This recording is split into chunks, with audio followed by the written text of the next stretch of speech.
காஞ்சிபுரத்துல பெஸ்டா சாப்பிடுற கடைனா எது ப்ரோ மதியானத்துக்கு? பெஸ்ட்டா நான்வெஜ்ஜா வெஜ்ஜா? நான்வெஜ். நான்வெஜ்ஜா ராமு மெஸ் போங்க. ராம மெஸ்ல என்ன ப்ரோ ஃபேமஸ்? நான்வெஜ் ஐட்டம் எல்லாமே நல்லா தான் இருக்கும். என்னென்ன ஐட்டம்லாம் அங்கே இருக்கும் ப்ரோ? நான்வெஜ்ஜில் நீ சிக்கன் மட்டன் கருவாடு மீன் எல்லாமே இருக்கும். 2 பேர் சாப்பிட்றனா எவ்வளோ ப்ரோ ஆகுவாங்க? ஒரு 500 ரூபாய் இருந்தால் போதும். ஒன்றா போய் ட்ரை பண்ணி பார்த்துட்டு அப்புறம் வந்து இது பண்ணுங்க. உங்கள் பேருண்ணா? என் பேர் மதன். நம்ம மதன் அண்ணனை நம்பி ராம மெஸ் போய் சாப்பிட போகிறோம். எப்படி இருக்குன்னு பார்ப்போம் வாங்க. உடனே கூகுள் அக்காட்ட கேட்டு அங்கேயும் இங்கேயும் சுற்றி கரெக்டாக வந்து சேர்ந்துட்டோம் ராம மெஸ்ஸுக்கு. வந்து பார்த்தா தான் தெரியுது இது கடை இல்லை, வீட்டை கடையாக மாற்றிருக்காங்க அப்படின்றது. நாங்கள் வந்த நல்ல நேரத்துக்கு கடை ஹவுஸ் ஃபுல்லு.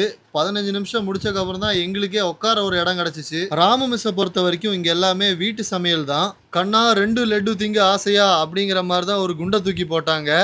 தம்பி மீன் இல்லை, சிக்கன் இல்லை, மட்டன் இல்லை, சாப்பாடு மட்டும்தான் இருக்குது அப்படின்னு. நாங்கள் போன நல்ல நேரம் அப்படி. கடைசியாக உங்களை பார்த்தா பாவமாக இருக்கு.